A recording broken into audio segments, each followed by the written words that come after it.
Thanks so much. Thanks to Lucy and Laura for the invitation, and thank you for that introduction. I think that's the best introduction I've ever had. Thank you so much. And thank you to all of you for being here. Lucy and Laura have asked me to speak for around 45 minutes, so in a kind of standard lecture way, but then I do also want to be able to have open discussion after that. So at that point, I'll probably come down and sit a little closer to you all. But for now, because this is being recorded, I'm going to stand back here. But I do want this, I think that the nature of this topic is, as I'll argue, is thinking together, is a collaborative kind of endeavor, by nature.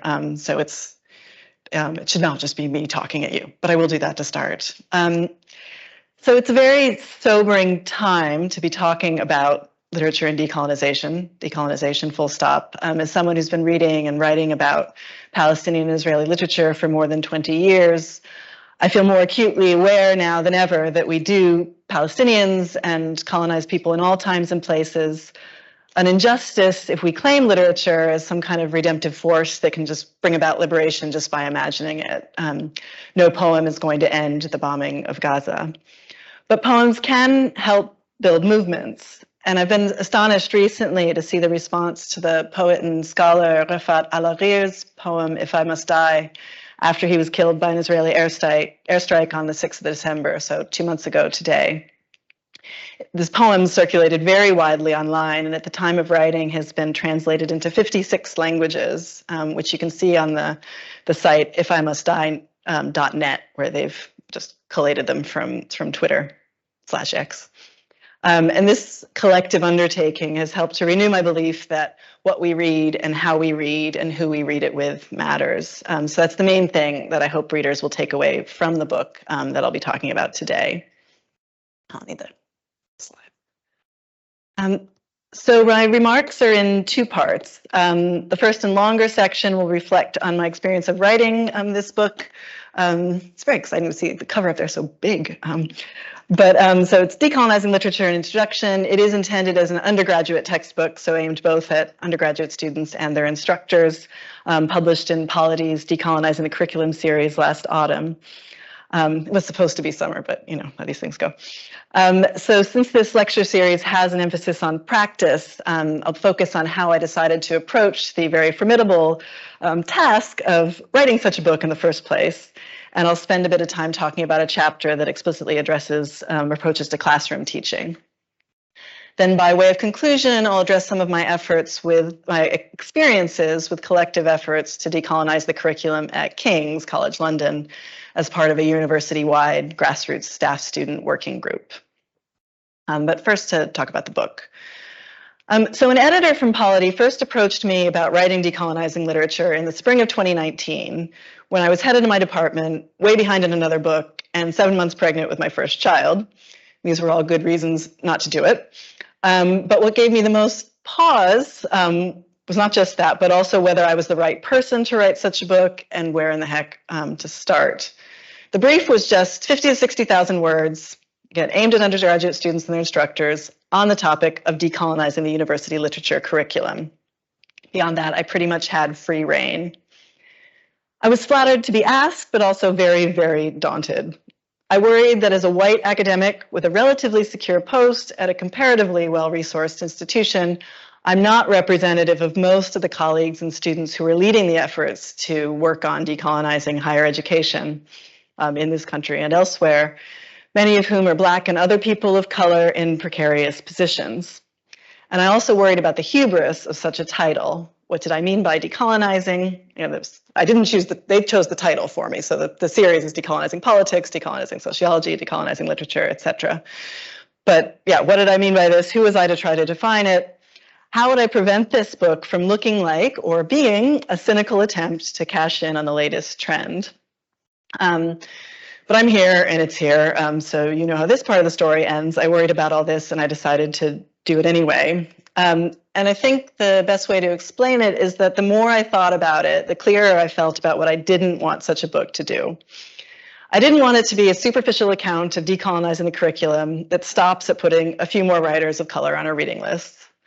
And I also didn't want a presentist account of decolonization or decoloniality that was limited to the contemporary culture wars and failed to address its longer history, and particularly the global history of anti-colonial struggle.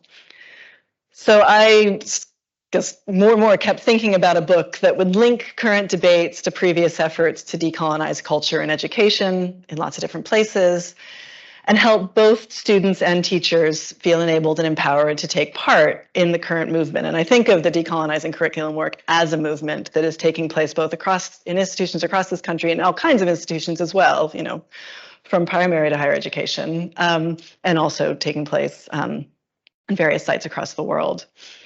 And I also wanted the book to be about literature, as unfashionable or even obsolete as this medium might be. I wanted it to think through language and form and genre, and to engage the techniques of activist writing as well as its content.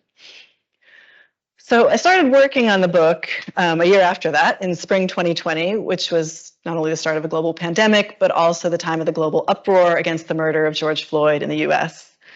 Talk of decolonizing the curriculum was suddenly not just emerging and increasingly common, but mainstream, including in briefings from university management.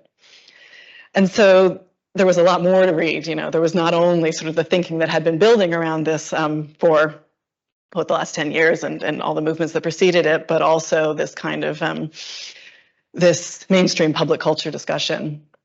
So I spent a couple of months trying to absorb as much of the work and the commentary around the movement as it could. And just after a fairly brief time, it became clear to me that debates about decolonizing the curriculum had taken a particular form in literary studies. This was partly because literature students and academics were some of the most vocal participants, but also because literary studies is one of a handful of disciplines where related projects have been around a long time. In metropolitan Anglophone contexts, universities in particular, this can be traced to the institutionalization of post-colonial literary studies in the 80s and 90s.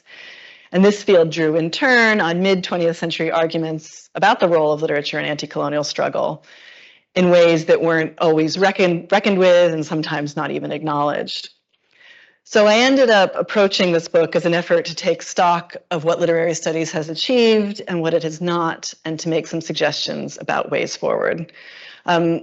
So for those of you in the room who are not necessarily based in literary studies, some of this will be a bit insider, but I think the kinds of debates that have taken there are more broadly relevant to the decolonization of culture and education, and have relevance to other fields and other sites of educating.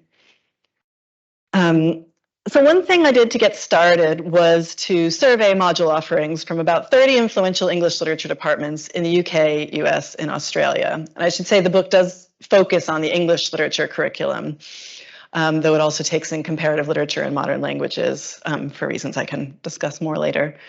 I also looked at the most recent editions of the Norton Anthology of English Literature and the Norton Anthology of Poetry, both of which are still widely assigned, including in my own department. These markers of the contemporary literary canon show that scholars and students of post-colonial, feminist, and metropolitan ethnic minority literatures have indeed transformed the literature curriculum that most students in the context that we're in a kind of metropolitan English-speaking universities, certainly compared to 20 or 30 years ago. Most programs offer a wide range of modules on texts by authors from underrepresented groups and on post-colonial world literature, and a comparable trend towards greater diversity can also be seen in the Norton anthologies. So what's been achieved is a significant degree of diversification, but diversification is not decolonization. And I'm hardly the first person to say this, but it can't be said enough. And a lot of this, I think we can see, again, I know literature most closely, but I think you can see it in other disciplines as well, is in the way things are structured, the sort of context in which they're presented. So conventional historical periodization and great authors courses continue to underpin the curriculum in many of the departments I surveyed, even those with more diverse post-1945 coverage. Interestingly, also, domestic ethnic minority writing is also far better represented in most English departments than writing from the rest of the world. That tends to be reserved for the fewer, smaller, and less well-resourced comparative literature and modern languages departments. And moreover, despite increased attention to the relationship between literature and political movements, and again, I think particularly in the last 5 years, modules that use words like justice, protest, solidarity, or decolonization in their titles or descriptions remain rare in comparison to modules organized according to group identity. So African American writing, Australian Indigenous writing, and so on. The limitations of such reforms have led scholars like York's own Claire Westall to argue that post-colonial literary studies allowed English literature to rehabilitate itself as a post-imperial, multicultural discipline by incorporating a modest amount of new material without having to significantly change the makeup of the established canon or the assumptions brought to bear on literary texts. Decolonizing the curriculum, by contrast, I argue in the book, requires us to rebuild our programs of study from the ground up, decentering both the core curriculum and the presumptive white metropolitan Anglophone reader. It compels us to question both what and how we read. So in the book, I define decolonization as a political outlook that takes its inspiration from the great mid-20th century anti-colonial revolutions across Asia, Africa, and the Caribbean, and seeks to continue the work they started. Today, that historical moment of decolonization seems distant. It's not that distant in time, but it seems quite distant politically. The imperial restoration of the 70s and 80s, facilitated significantly by US military interventions against resistant post-colonial states, has made it hard to imagine the outcome of anti-colonial revolution as anything but tragic. Ongoing practices of military invasion, economic exploitation, environmental destruction, land seizure, and political marginalization of one group or state by another are just some of the ways in which the unbroken history of capitalist imperialism continues in the present. Crucially, however, the counter history of resistance to these violent appropriations continues alongside it. So one of the missed opportunities, I'd argue, of post-colonial literary studies is that its focus on what happened during this imperial restoration, its focus on the literature of post-independence disillusionment, led it to overlook much of the literature and theory that emerged from anti-colonial struggles themselves. I'm thinking here in part of the literary critic Neil Lazarus's tongue-in-cheek observation that there's only one writer in the post-colonial canon, and that's Salman Rushdie. Decolonizing literature seeks to recover and foreground the work that emerged from anti-colonial movements, as well as later works that are similarly concerned with the relationship between literature and organized struggle. And I think about these texts as part of the literature of anti-colonial world-making in Adam Getachew's influential formulation from her 2019 book. Such texts counter, as she puts it, the history of European imperialism as itself a world-constituting force, and instead try to, this is Priya Gopal, these books try to imagine the world anew without exploitation, domination, and violence. So decolonizing literature proposes that we give such texts a much more central role in the university literature curriculum than they have now. Obviously, this is part of the landscape of the contemporary cultural wars as well. So I'm not saying that it's easy to try to make this kind of explicitly political text more central. I'm just saying that's what I think it would take. The book asks readers to reflect on the impact that such a remaking of the curriculum might have on how literature students and scholars approach texts, how we understand our own relationships to the history of decolonization, and how we think about what literature is for. This work begins by putting our own locations and sources of knowledge into dialogue with others, and by ensuring that everything is up for debate, especially the question of what makes a good work of literature. The book urges readers to read as widely as they can across geographies and traditions, and where possible, languages, and to draw on the immense resources that the literature of past struggles offers to our present moment. So the book, just to give you a brief kind of sense of what it covers, and then I'm going to move into talking about the classroom practice chapter in a little more detail. So it begins with an introduction laying out this argument, followed by 6 chapters that outline some of the work that's already been done, and asking readers to think about where we go from here. So the first chapter is a kind of where have we been chapter, I suppose. It summarizes colonialism's foundational relationship to the discipline of English literature, outlines the work of some key figures in post-colonial literary studies. Alongside this institutional history, the chapter also introduces landmark interventions in the decolonization of literary studies by explicitly anti-colonial writers and scholars, including Aimé Césaire, Frantz Fanon, and Ngugi wa Thiong'o.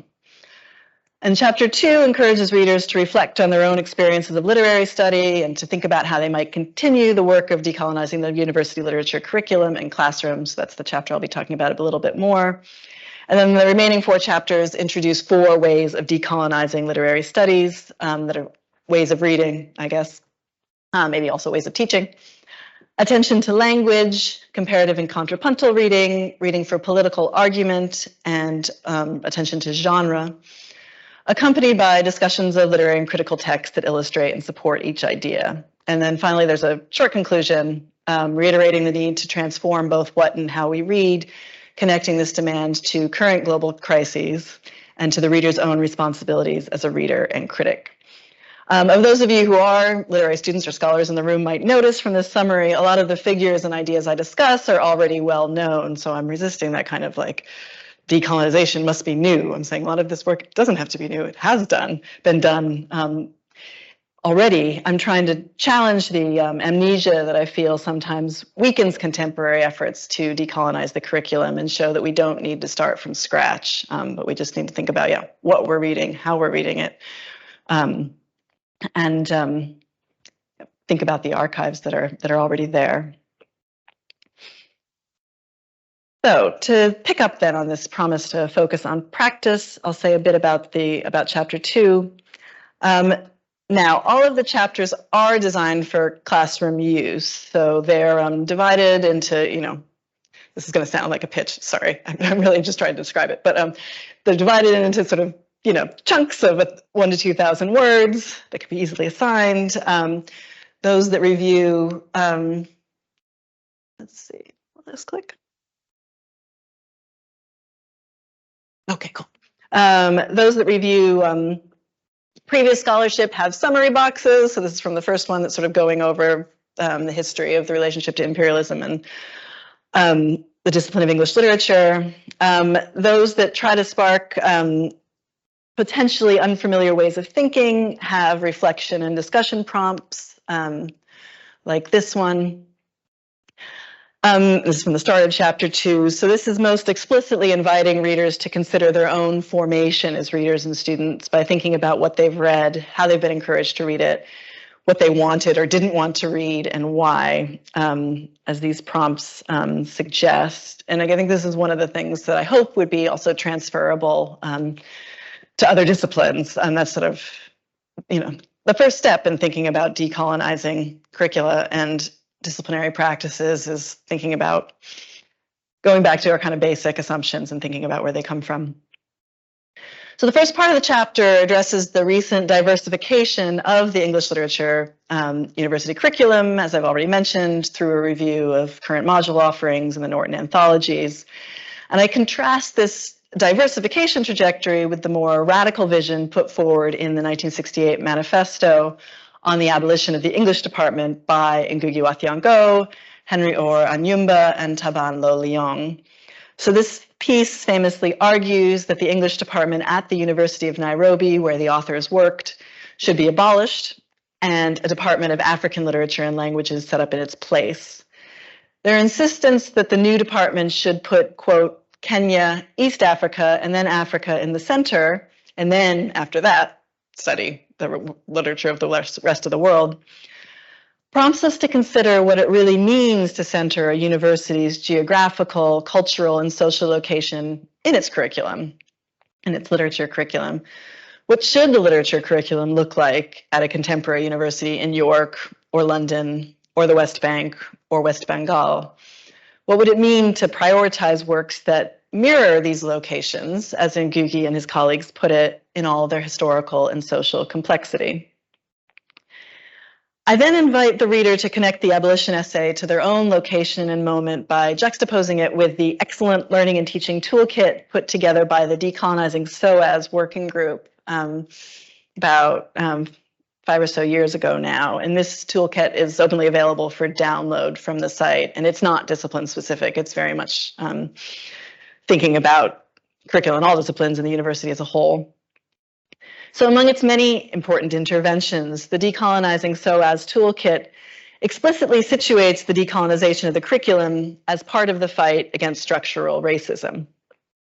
It includes lists of questions to help instructors assess their own module design and pedagogy, such as whether their syllabus presumes a particular student, whether it takes in non-Anglophone and non-European sources, thinking about instructors' ability to recognize and address instances of racist behavior in the classroom, thinking about our success in training students to work with and challenge different points of view, make connections to their own knowledge and experiences, and also be able to kind of contextualize and relativize, again, those knowledges and experiences.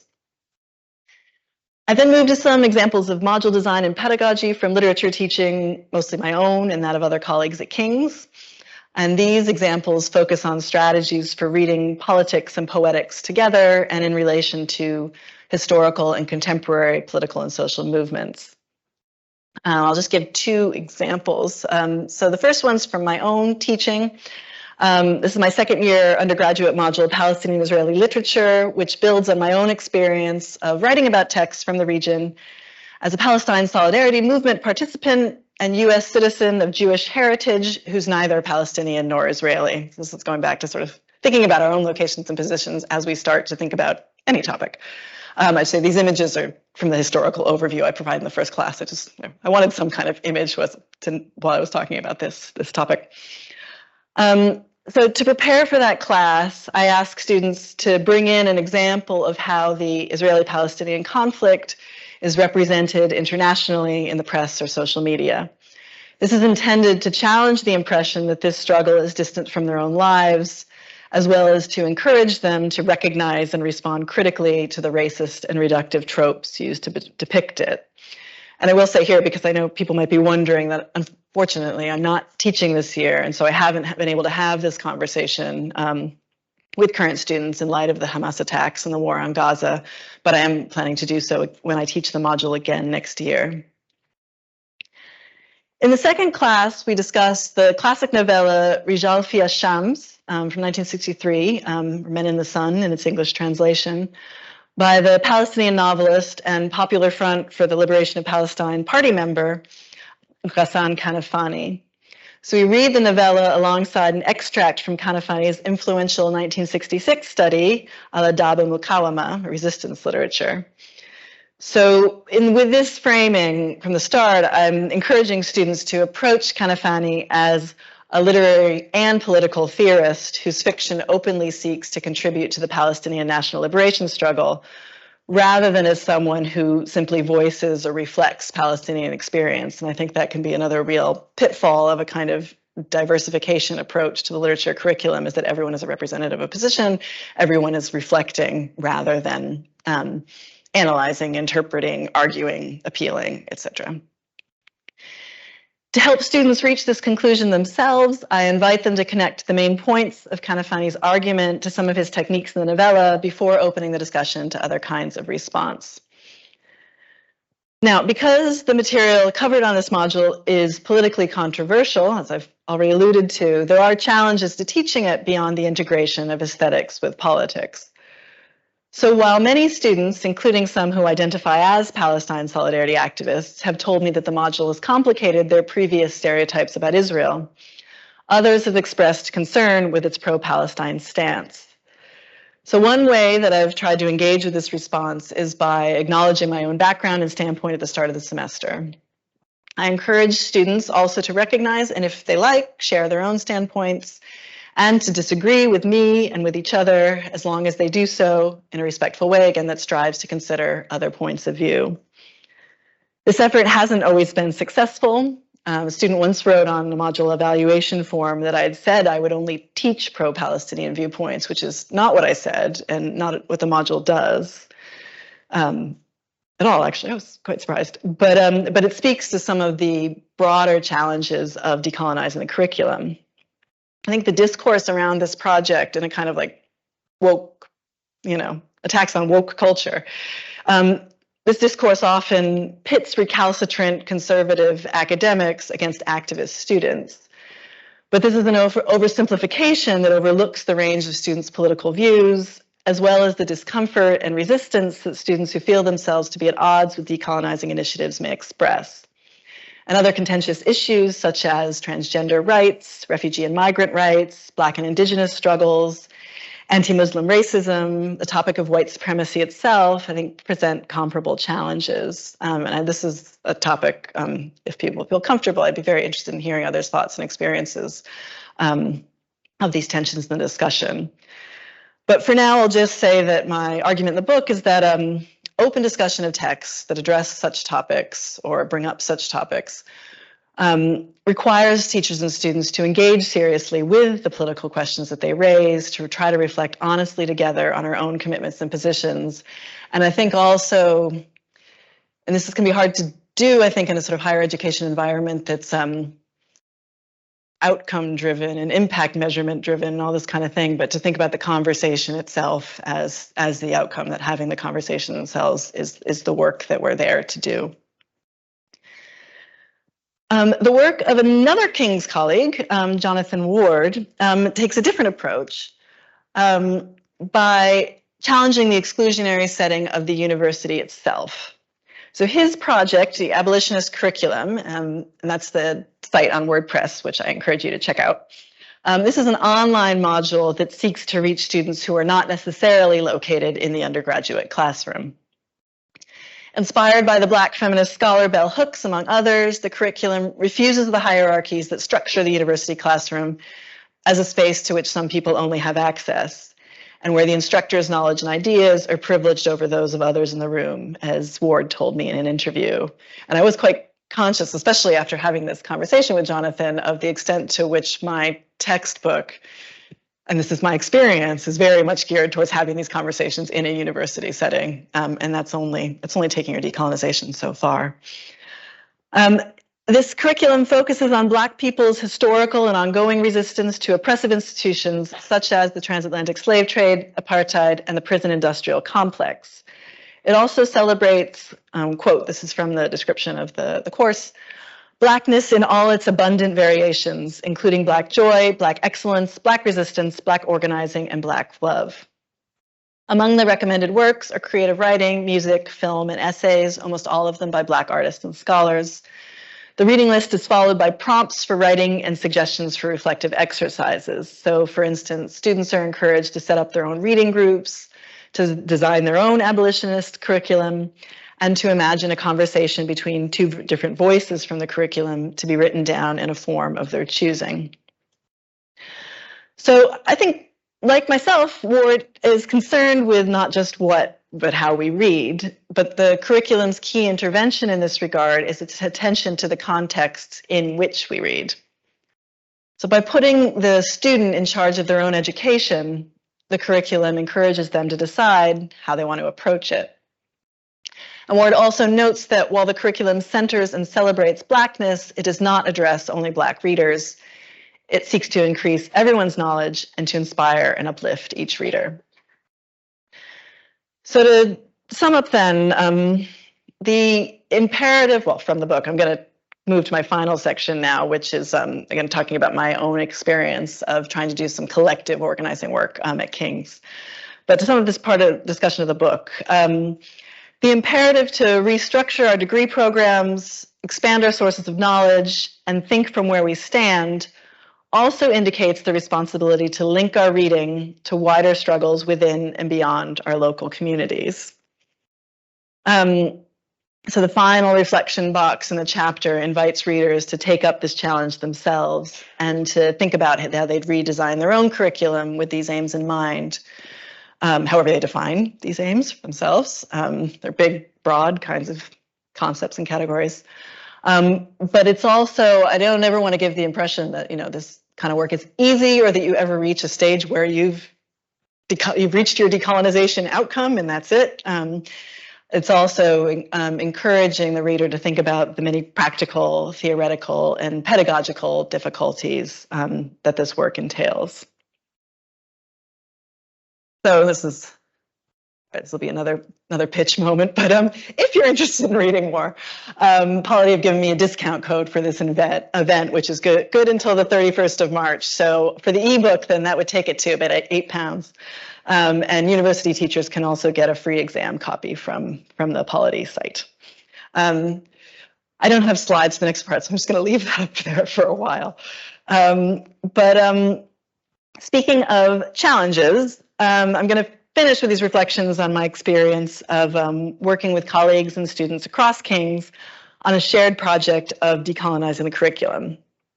So this project began in the academic year 2019-20, and it really took off during the pandemic when we regularly met online as a big group.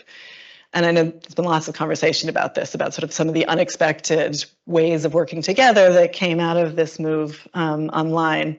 But I think this particular initiative of people from across the whole huge institution talking to one another, I think actually probably wouldn't have happened if it weren't for being forced to meet online. So the project was spearheaded by colleagues and students in the School of Politics and Economics, particularly International Development, who were then joined by members of other departments in the social sciences and arts and humanities faculties. But at its peak, the group had participants from business and law and natural and mathematical sciences and health sciences, which at King's is sort of the major part of the university, including departments like chemistry and dentistry. That was very cool.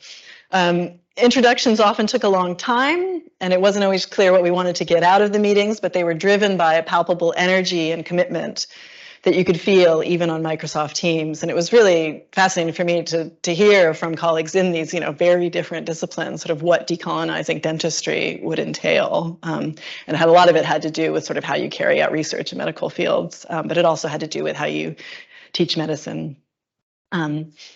And things that actually overlapped with the kind of things we were talking about literature more than we might have expected. So we called ourselves the King's Decolonizing Working Group, or DECOL for short.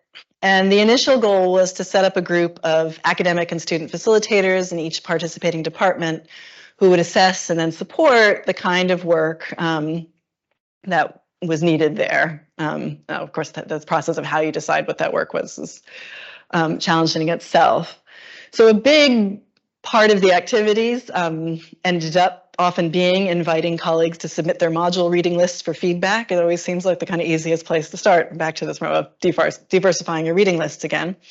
But activities also included program review, especially of the first year curriculum, student focus groups, and the production of extracurricular reading and resource lists. So some of the students in my own department went through a period of quite a while of sort of producing reading lists associated with current events. Student facilitators were paid. I happened to still be head of my department at the time, so I was able to find some money for this myself. But other colleagues had to apply to central learning and teaching, or EDI funds, and so go through the process of making the case for it and maybe making the case for it in a different language than they actually thought about the purpose of the project for themselves. Participation in the larger sort of King's group was mainly by word of mouth, as far as I can tell. Not all departments were represented. But as far as I can tell, all of this was quite similar of typical initiatives or similar initiatives going on across the UK at the time. This is mostly anecdotal from Googling and from talking to other colleagues. But again, I think there seemed to be a lot of places where there was an effort to kind of bring people together across different faculties, different disciplines, to make it student and staff collaborative kind of work, and to figure out what to do beyond revising reading lists. But at its best, I think this work, it felt exhilarating. Students often took the lead in coming up with ideas, organizing and chairing activities and events, sharing their findings in meetings with senior management. More on that in a minute. And this gave the project a genuinely collective and non-hierarchical character in a way that's much harder to achieve in a classroom setting. I think this goes back to the point there's only so far that decolonizing your curriculum, apart from all the structure, of course, in which it takes place, can go. I met a lot of people virtually that I never would have met otherwise. We learned a lot from speaking across institutional and disciplinary boundaries and comparing priorities and approaches. And I should say that although I think it started out mainly as academics and students sort of within departments, increasingly professional services staff and kind of central teaching and learning and EDI colleagues got involved too. And there was a lot of sharing of information. Again, going back to this reading the archive and not having to do everything from scratch. There was also students and colleagues sharing examples of ideas and successes. We had a SharePoint site. We'd also present them in meetings so that others didn't have to reinvent the wheel. But we ran into some real challenges. Some of them had to do with institutional culture and priorities in some of the more conservative departments, just by kind of nature of different disciplines. There was considerable resistance to the word decolonize itself. I would say this tended not to have as much in the arts and humanities departments, but in some of the other faculties. Colleagues in one department decided to write a whole handbook for their department, which is demystifying the idea of decolonizing the curriculum, although I think they ran into issues around that. I don't know if the project was ever completed. The group had some meetings with members of senior management, basically asking for more funding and workload relief.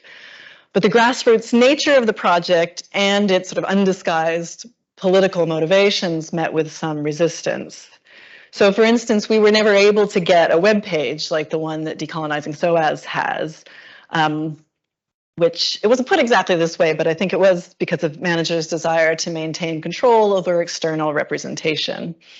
Talk more about having a website that would only be sort of internal, but one of the things we wanted to do was to make connections with the wider movement across the UK, but that was hard to do sort of via a university platform. There were also some tensions about our relationship to existing university projects on student experience, attainment gaps, cultural competency, among others. And these projects undoubtedly share some or a lot of the working group's goals, but they tended to be led by management rather than academics or students. And they also tend, I think sometimes strategically, to use a language of inclusion, which limits the work of decolonizing the curriculum to representation. And you sometimes hear arguments that a more diverse curriculum will help members of underrepresented groups feel more comfortable in the classroom or get higher degree classifications, all these kinds of things. This is quite different from an understanding of decolonizing the curriculum and the university as a struggle for truth and justice that implicates everyone, and it implicates those of us who benefit from the status quo. I want to say even more, I would say equally and differently. Other challenges came from the difficulty of collective organizing itself. Like so many movements, ours relied on the energy and initiative of its most active members. When students graduated and academics ran out of steam, not least because of already excessive workloads, meetings ground to a halt. There was also a challenge arising from the openness, as I sort of referred to earlier, of what decolonizing the curriculum can mean, and therefore where we should focus our energies. Syllabus and program review could easily slide into mere diversification of our reading lists, as I mentioned. Student reports could sometimes take on the language of customer satisfaction, which had various difficulties, but also made it more difficult to get departmental colleagues on board. So once we'd gone through a few rounds of this, it started to feel a bit less productive. That said, as I said earlier, I am wary of a feeling like such a project has to deliver measurable outcomes in the language of neoliberal governance. Maybe the task of such a group is to keep making space for conversations to happen. For now, some colleagues in arts and humanities who've been part of the working group have decided to focus on changing the culture within our own faculty. I mean, I think this is a loss in some ways because those big cross-disciplinary conversations were so useful and interesting, but that's what we're doing for now. So this started as a request for workload relief for colleagues involved in the group. We didn't get anywhere with that, but there is some money to support decolonizing work in each department, which we're being encouraged to use for student-led projects. I'm not sure what's going to happen next. I'd be very grateful to share successes and ideas and suggestions. The main questions that have arisen for me out of this experience are, how can we best mobilize the energy, knowledge, and commitment of our students without reinforcing a model of consumer feedback and service delivery? Where should academics concentrate our own limited time and energy in terms of thinking about the kind of work of change we want to do in our teaching, in our disciplinary associations, with our university managers, with our union? In Decolonizing Literature, I argue that we need to put the political work of literature front and center. And I guess what I come to here is that this same holds for decolonizing our curricula and our institutions, that we need to try to put our political work in this setting at the heart of what we do, even when we grapple with the forces that consciously and unconsciously seek to prevent it. So thank you very much.